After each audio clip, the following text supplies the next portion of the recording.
दोस्तों मारखोर अपनी मादा से सेक्स करने से पहले क्या चीज़ खाता है? मारखोर सांप क्यों खाता है? मारखोर के कीमती सींगों का इस्तेमाल औरतों की किस बीमारी के लिए किया जाता है? मारखोर के जिस्म से निकलने वाली जाग लाखों रुपए में क्यों फरोख्त होती है? पाकिस्तान के खुफिया इदारे ISI का शिनाख्ती निशान मारखोरी क्यों है? दोस्तों वीडियो बहुत इंटरेस्टिंग होने वाली है, इसलिए वीडियो को शुरू से लेकर आखिर तक ज़रूर देखिएगा। दोस्तों सांप खाने वाला ये बकरियों की नस्ल में सबसे बड़ा पहाड़ी बकरा है। इसके सर पर बड़े बड़े सींग होते हैं। ये पाकिस्तान में गिलगित बल्तिस्तान, चित्राल, वादी कैलाश, वादी हंजा, वादी नीलम और कश्मीर में पाया जाता है। इसके सर पर बड़े बड़े सींग ना सिर्फ इसकी खूबसूरती में इजाफा करते हैं बल्कि इसकी पहचान भी हैं। मारखोर पाकिस्तान समेत भारत, अफगानिस्तान, इटली और दुनिया के बेशतर इलाकों में पाया जाता है, मगर हमारे यहाँ इसकी मकबूलियत की वजह इसका हमारे यहाँ कौमी जानवर होना है। ये पहाड़ी इलाकों में पाया जाता है।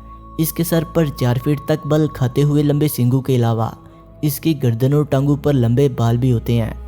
बहुत सी रवायात में ये सांप को चबाकर खाना बहुत पसंद करता है। ये इसकी वजह शोहरत भी है।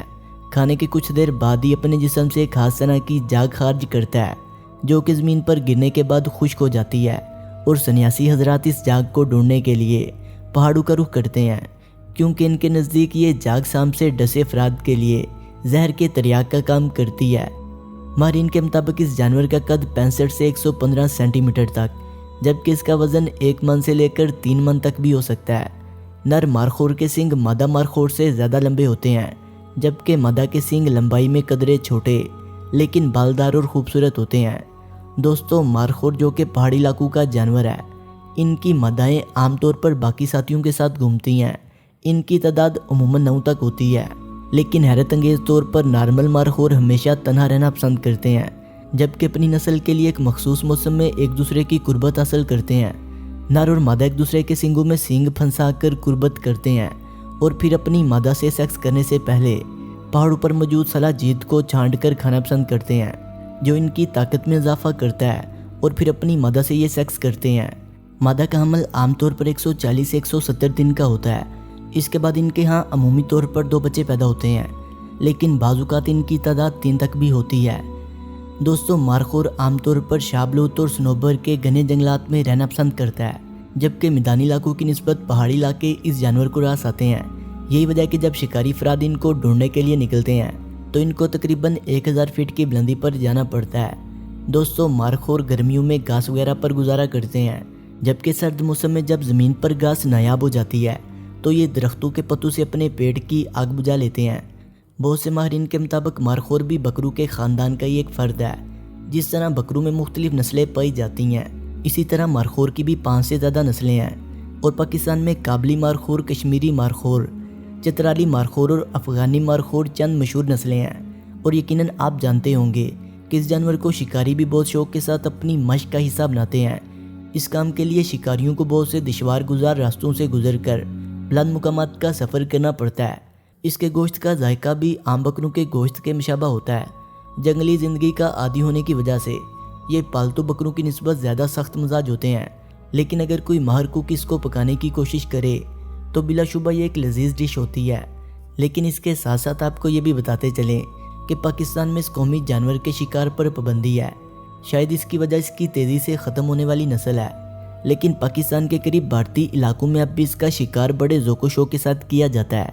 अगरचे हुकूमत अफगानिस्तान ने भी इस जानवर के शिकार पर पाबंदी आयद कर रखी है, लेकिन अब भी ये बहुत से इलाकों में इंसानी गोली की जद में आकर बहुत से इंसानी ज़िंदगी के जायके की तस्कीन बनता है। लेकिन पाकिस्तान में इसकी बाज़ नस्लों का शिकार इसके गोश्त के अलावा इसके खूबसूरत कीमती सींगों की वजह से भी किया जाता है, और अक्सर औक़ात इनके सींगों को सन्यासी और हुक्मा के हाथों काफ़ी महंगे दामों फ़रोख्त किया जाता है। इसके सींगों के सफ़ोफ से बहुत सारी अदवायात और ख़वातीन के बांझपन की अदवायात भी इसके सींगों से ही तैयार की जाती हैं।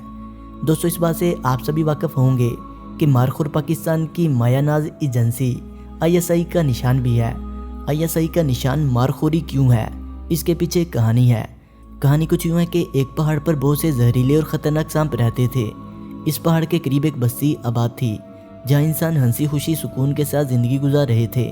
ये सांप इंसानों और दूसरे जंगली जानवरों को तंग करते रहते थे। एक दिन इस पहाड़ पर एक मारखोर जा पहुंचा। इसने एक एक करके इन सांपों को मारना शुरू कर दिया और आहिस्ता आहिस्ता इस पहाड़ पर बसने वाली इंसानी आबादी اور دیگر جانوروں میں مارخور بہت مقبول ہو گیا۔ لوگ سانپوں سے نجات کے باعث اس جانور سے پیار کرنے لگے اور دوسری طرف سانپ بہت پریشان تھے۔ وہ دن رات مارخور کو ڈسنے کے ناکام منصوبے بناتے رہے، لیکن جیسے ہی کوئی سانپ مارخور کے قریب جاتا تو مارا جاتا۔ جب کسی سانپ کے مرنے کی خبر پاتے ہیں تو سب سانپ روتے اور خوب آنسو بہاتے ہیں۔ جب آہستہ آہستہ سب سانپوں نے دیکھا کہ مارخور کا براہ راست مقابلہ کر کے اسے مارنا ناممکن ہے تو انہوں نے خطرناک منصوبہ بنایا۔ ایک مارخور اب ہر سانپ کے پیچھے تو نہیں جا سکتا تھا، لہٰذا سانپوں نے منصوبہ بنایا کہ ایک سانپ کے پیچھے مارخور کو بھگائیں گے، اور جب وہ اس سانپ کا پیچھا کرے گا تو اتنے میں باقی سانپ انسانی بستی میں داخل ہو کر انسانوں کو تنگ کیا کریں گے۔ ایسا ہی ہونے لگا۔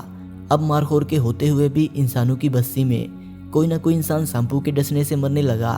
یہ صورتحال دیکھ کر انسانوں کو سخت غصہ آنے لگا۔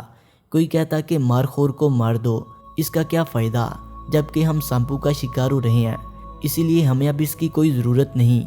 کوئی کہتا ہے کہ اس کو ذبح کر دو، اس کے سینگ بیچ دیں گے۔ دوسری طرف جنگلی جانور بھی پریشان تھے کہ ہمارا پیارا مارخور ان سانپوں کو کیوں نہیں مار پا رہا۔ اس دوران کچھ برفانی لومڑیاں جو ہر وقت مارخور کا گوشت کھانے کے خواب دیکھا کرتی تھی اور ہمیشہ ناکام رہتی تھی، وہ بھی آ گئیں اور انہوں نے مارخور کے خلاف پوری مہم ہی چلا دی۔ ہر طرف شور مچنے لگا کہ مارخور کا کیا فائدہ، اس کو مار دو۔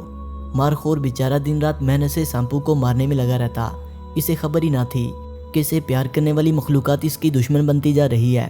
اس کے خلاف ہونے والی سازشوں پر یقین کر کے اب اس سے نفرت کرنے لگے ہیں۔ اب مارخور تک بھی یہ نفرت پہنچنے لگی تو اس نے سوچا کہ اب یہاں رہنے کا کوئی فائدہ نہیں، اور وہ اداس دل کے ساتھ اسی بستی کے ساتھ ویران راستے پر جانے کے لیے بیٹھا تھا کہ اس نے کچھ سانپ دیکھے۔ مارخور کیونکہ بستی والوں کے سلوک سے اداس تھا، اس نے سانپوں کا پیچھا کیا۔ سانپوں کو بڑی حیرت ہوئی کہ یہ ان کے پیچھے پیچھے کیوں آ رہا ہے۔ اگر یہ جلدی نہ آیا تو پھر یہ بستی میں جانے والے سانپوں کو دیکھ لے گا اور ہمارا پول کھول دے گا۔ یہ سوچ کر سانپ شور مچانے لگے اور جان بوجھ کر اس کے آس پاس گھومنے لگے۔ مارخور کو یہ بات عجیب لگی تو وہ پھر حقیقت جاننے کے لیے سونے کا بہانہ کرنے لگا۔ سانپوں نے سوچا کہ شاید اب ہمیں اس سے کوئی خطرہ نہیں رہا، اس کے چاہنے والوں کی سے حمایت حاصل نہیں رہی، تو انہوں نے اس پر آوازیں کسنا شروع کر دی اور کچھ سانپ موقع دے کر بستی میں داخل ہونے لگے۔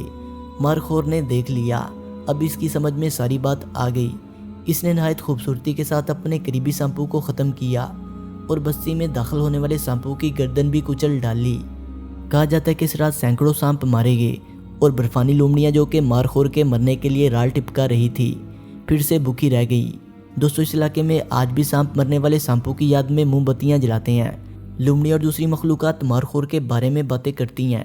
کچھ ان لومڑیوں کی باتوں کا یقین کرتے ہیں، کچھ ان کو مار کر بھگا دیتے ہیں، لیکن سانپ آج بھی اپنے گھر سے نکلتے ہوئے اپنے گھر والوں کو کہہ کر نکلتے ہیں کہ اگر ہم مر گئے تو اس کا ذمہ دار مارخور ہوگا۔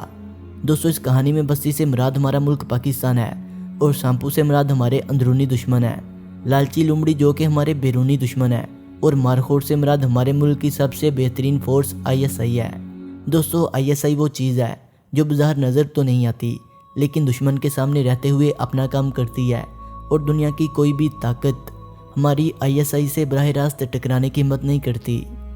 دوستو، ویڈیو اچھی لگنے کی صورت میں سے لائک کریں، کمنٹ کریں اور اپنے دوستوں سے شیئر کریں، اور جنہوں نے ابھی تک ہمارے چینل فیکٹس ود شانی کو سبسکرائب نہیں کیا وہ اسے سبسکرائب کرتے ہوئے بیل آئکن پر کلک کر کے آل نوٹیفیکیشن کو انیبل کر لیں۔ ملتے ہیں ایک نئی ویڈیو کے ساتھ، تب تک کے لیے خدا حافظ۔